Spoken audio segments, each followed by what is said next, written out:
Hello दोस्तों, मैं सूर्यवंशी भारद्वाज इस में आपका स्वागत करता हूँ। आज क्या पढ़ना है? नरेशन में कुछ एक्सरसाइज दिया गया था ना। ये 15वां वीडियो है कि 14वां? 15। बोलिए, एक्सरसाइज बोलिए। She said, she said I am glad to be here this morning. She said I am Glad to be glad to be here this morning. Here this morning.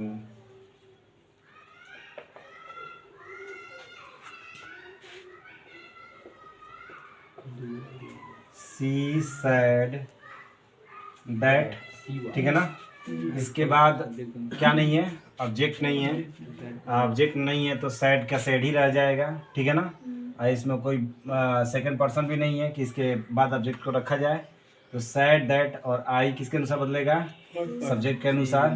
तो क्या हो जाएगा? She was, simple present tense में तो past tense में जाएगा। Simple past tense में was glad to be here, sorry there that morning हो जाएगा।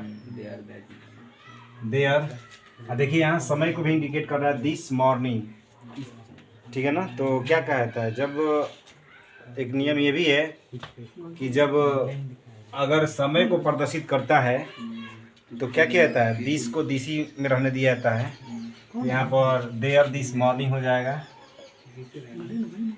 ठीक है ना। आए बात समझ में? तो अगला बोलिए। His mother said, क्या?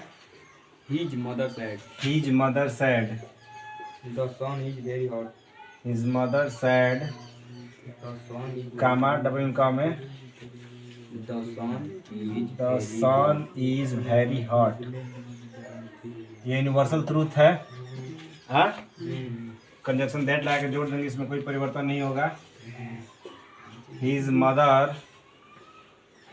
said that the sun is very hot. the sun is very hot। the sun is very hot, ठीक है ना। नेक्स्ट बोलिए। I said to him, I said to him, him, I said to him, I have not comma double comma में, I have seen you not for months. I have not seen You for months. I have not seen you For months. for month। Yes. Yes, month. Months है, ठीक है। देखिए, I told him that I told him that I had not seen. I had not seen Him for months. I had not seen, उसके बाद you object अनुसार हो जाएगा तो क्या हो जाएगा? हिम हो जाएगा। फॉर मंथ्स हो जाएगा, ठीक है ना। नेक्स्ट बोलिए। My teacher after said to me. My teacher After said to me. my teacher said After revision. No? My teacher after said to me. after said Said. says है, says बोले हैं जी। My teacher after says, हाँ, बोलिए। To me. To me, If you if you do not work hard, do not work hard, you will work hard, you will feel. work hard you Will feel. will feel, ठीक है। देखिए, indirect, my teacher After tells me after tells me that that if do not, अब you है तो you किसके अनुसार बदलेगा, आई के अनुसार, मी के अनुसार बदलेगा ना। I do not, I do not कहाँ से हो जाएगा, हाँ ठीक है, इफ आई डू नॉट, हाँ ठीक ठीक है। If I do not do not work hard, hard, और ये आपका हो जाएगा आई शैल फील। ऑब्जेक्ट ना, क्या, यू, अरे हार्ड अलग हो गया, यू फील अलग हो गया, यू विल फील है ना, तो हार्ड तक अलग हो गया।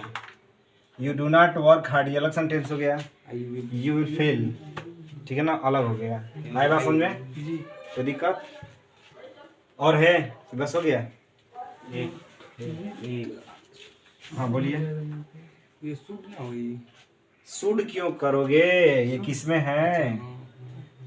हाँ, रिपोर्टिंग वर्ब यदि सिंपल प्रेजेंट टेंस या पास्ट टेंस फ्यूचर टेंस में आता है तो रिपोर्टेड स्पीच के टेंस नहीं बदलते हैं, ठीक है। ही सेड, हाँ बोलिए। He said the earth moves round the sun, he said the earth moves round the sun, तो दैट लाइक उड़ा देंगे, कामा डाउन करें, द अर्थ मूव्स हाँ round the sun, moves around the sun.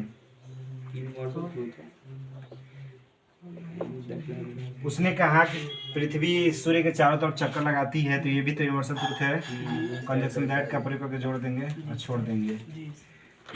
He said that the earth moves around the sun, ठीक है। अब इसके बाद हम लोग क्या पढ़ेंगे, इंट्रोगेटिव सेंटेंस पढ़ेंगे, ठीक है ना, है बात समझ में। तो इसके बाद इंट्रोगेटिव सेंटेंस का हम लोग अध्ययन करेंगे, नोट कर लीजिए जो गलत है।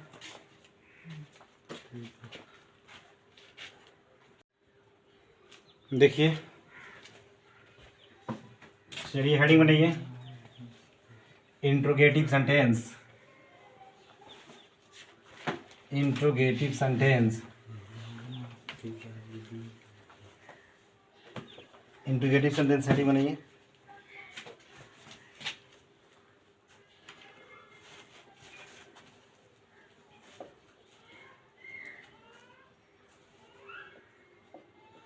इंट्रोगेटिव सेंटेंस का मतलब प्रश्नवाचक वाक्य। प्रश्नवाचक किसे कहते हैं, प्रश्नवाचक वाक्य किसे कहते हैं,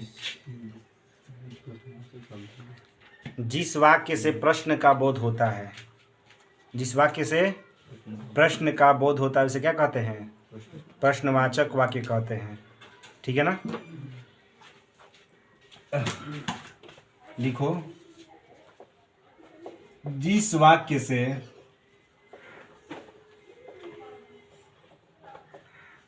प्रश्न का बोध होता है, जिस वाक्य से प्रश्न का बोध होता है, जिस वाक्य से प्रश्न का बोध होता है, प्रश्नवाचक वाक्य कहते हैं। जिस वाक्य से प्रश्न का बोध होता है उसे क्या कहते हैं, प्रश्नवाचक वाक्य कहते हैं। इसकी पहचान कैसे करेंगे कि कोई भी मतलब कोई सेंटेंस प्रश्नवाचक वाक्य है, इसकी पहचान कैसे करेंगे।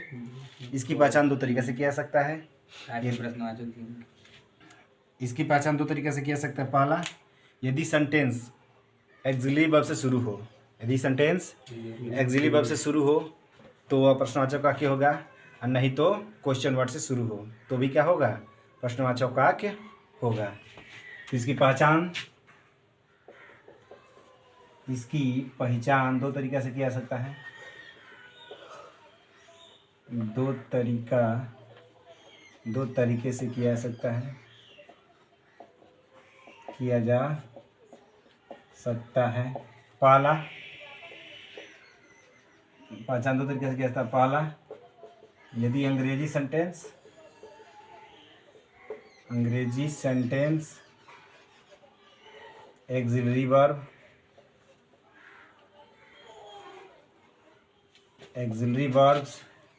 मतलब समझ रहे हैं ना, सहायक क्रिया जैसे is, am, are, was, were, has, have, etc। ठीक है ना। दूसरा पहचान कैसे होगा? यदि अंग्रेजी वाक्य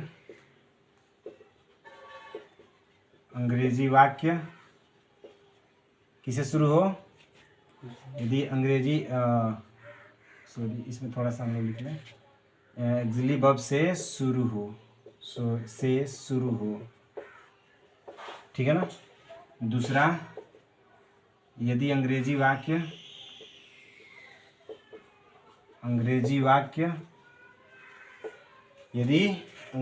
किसे शुरू हो? क्वेश्चन वर्ड, क्वेश्चन वर्ड मतलब प्रश्नवाचक शब्द, जैसे what, why, where, when, who, how, whom,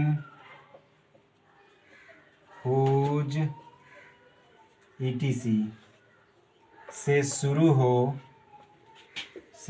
हो तब।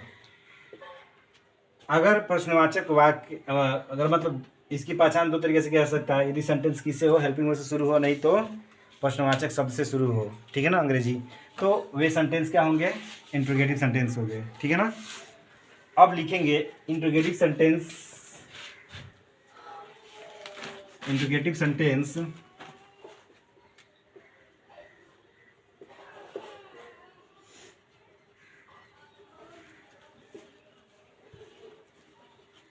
इंट्रोगेटिव सेंटेंस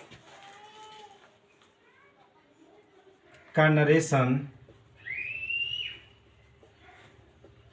इंट्रोगेटिव सेंटेंस का नरेशन बनाने के निम्न नियम होते हैं। इंट्रोगेटिव सेंटेंस का नरेशन बनाने के क्या होगा ना। इंट्रोगेटिव सेंटेंस के नरेशन बनाने के निम्न नियम होंगे, ठीक है, नोट कीजिए।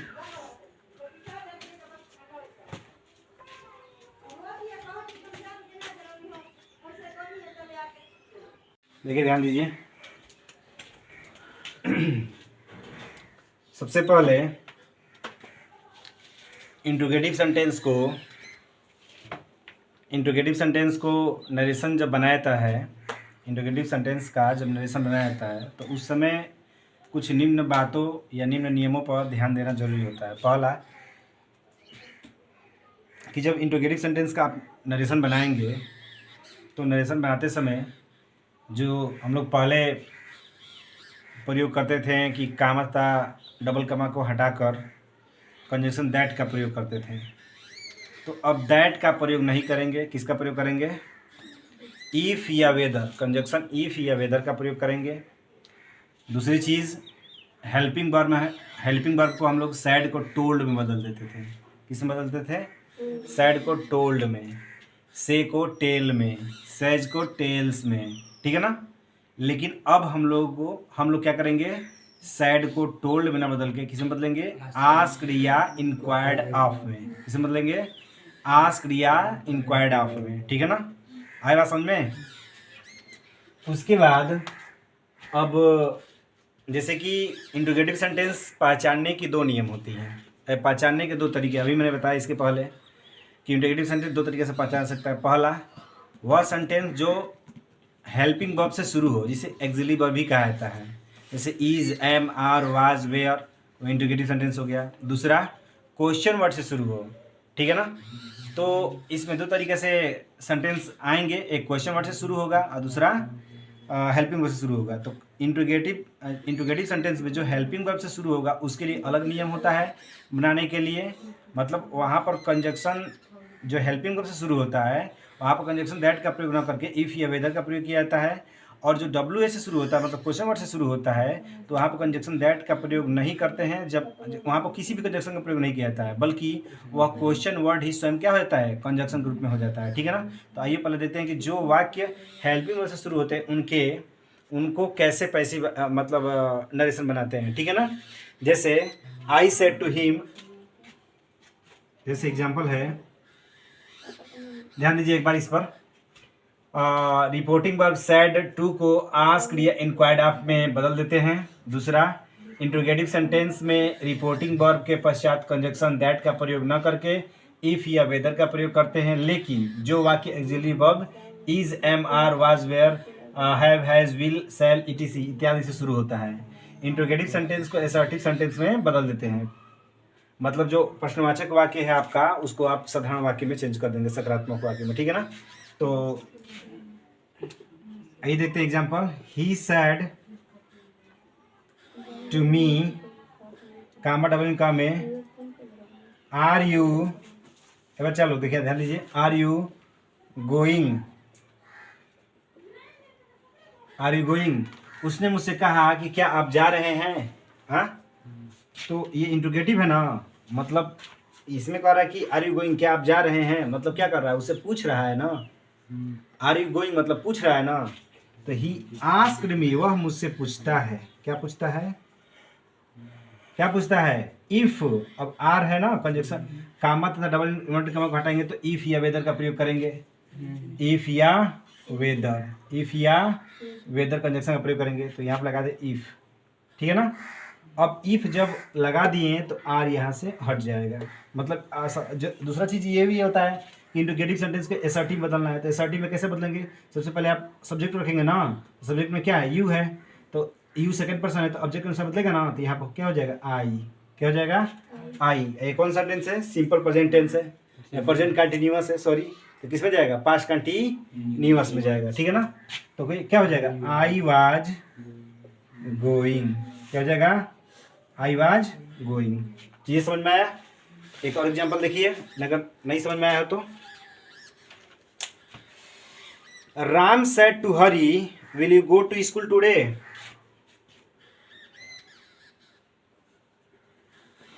Ram said to Hari, comma double का में, will you go to school, will you go to school today.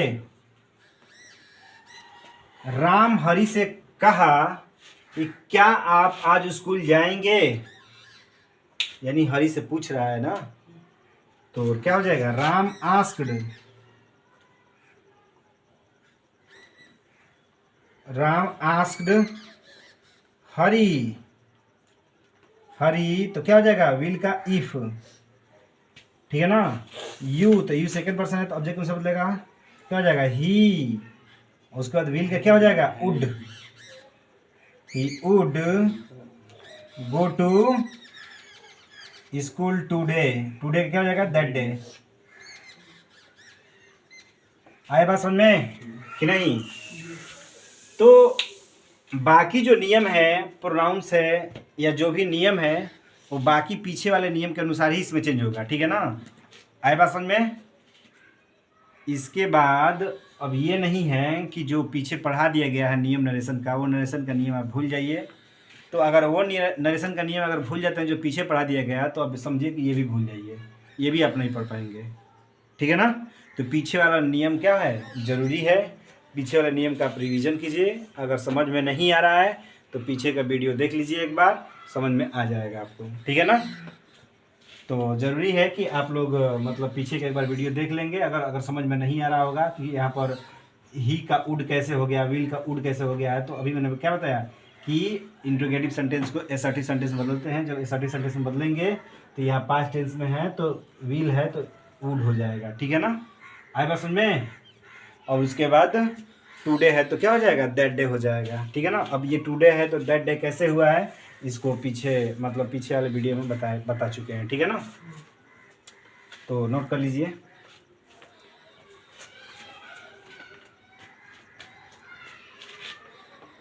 चलो ध्यान दीजिए, एक पॉइंट और इसमें जोड़ लीजिएगा आप लोग, ध्यान दीजिएगा। इंट्रोगेटिव 3 नियम बताए हैं ना, तो 3 नियम के बाद एक और नियम जोड़ लीजिएगा कि इंट्रोगेटिव सेंटेंस का नरेशन बनाते समय पिछले नियम को याद रखना जरूरी है। अगर पीछे का नियम आप भूल जाएंगे तो फिर नहीं हो पाएगा, ठीक है ना। एक एग्जांपल और देख लीजिए, उसके बाद एक्सरसाइज बता दे रहे हैं। इस पर एक्सरसाइज बना कर लेकर आइएगा। एक एग्जाम्पल और लिख लीजिए। I said to him,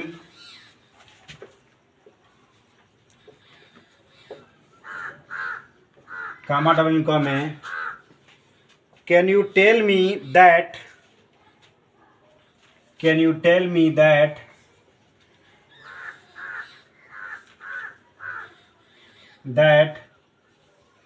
what time is. ठीक है ना, क्या हो जाएगा? आई आस्क्ड, ये कह रहा है कि मैंने उससे कहा कि can you tell me that, क्या आप मुझे बता सकते हैं कि व्हाट टाइम इज, समय क्या है या समय क्या हो रहा है। तो क्या कर रहा है? पूछा ना, उसे क्या कर रहा है? वो कहता है ना, पूछने का नहीं कर रहा है, क्वेश्चन कर रहा है। क्या हो जाएगा? इफ, क्या इफ क्या हो जाएगा? अब यू है तो ऑब्जेक्ट के अनुसार तो ही हो जाएगा, तो ही कुड टेल, मी है तो मी, और सब्जेक्ट के अनुसार आएगा तो मी का मी ही रहेगा। Tell me that what time was, ठीक है ना, व्हाट टाइम वाज। और उसमें उसके बाद हम लोग क्वेश्चन वर्ड को हटाकर फुल स्टॉप का प्रयोग कर देते हैं। ठीक है ना, क्वेश्चन वर्ड को हटाकर फुल स्टॉप का इसमें प्रयोग कर देते हैं। अब ये नहीं क्वेश्चन वर्ड ही रहेगा, ठीक है ना, क्योंकि सभी सेंटेंस बन गया है। ठीक है ना, एक्सरसाइज लिखिए, एक्सरसाइज लिखिए।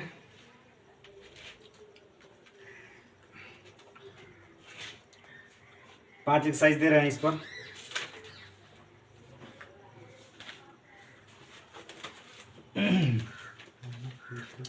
लिखिए पहला, the lady said to the girl,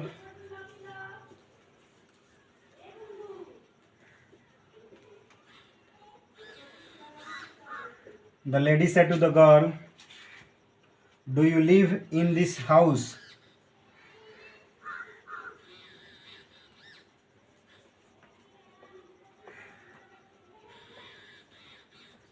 In this house। ठीक है, सही लिखिए एक्सरसाइज। ध्यान दीजिए, अब ये 5 एक्सरसाइज है, 5 एक्सरसाइज को आप लोगों को करना है। ठीक है ना, उसी नियम पर जो पीछे वाले नियम बताए हैं।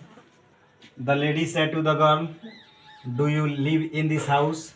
दूसरा है I said to him, are you going to school. तीसरा है Kamala said to Prem, can you go with me to the police station. तीसरा है he said to her, comma double का, will you lend me your pen. पांचवा है the teacher said to the boy, comma double का में, have you done your homework. एक बार नियम को पुनः रिवाइज कर देना चाहता हूँ आप लोगों को। जब इंट्रोगेटिव सेंटेंस का जब नरेशन बनाया जाता है तो यह ध्यान रखा जाता है, पहला चीज़ कि जो हम लोग वर्ब सैड को टोल्ड में बदलते थे, इसमें वर्ब सैड को हम लोग किस में बदलेंगे? आस्क्ड या इंक्वायर्ड ऑफ में बदलेंगे।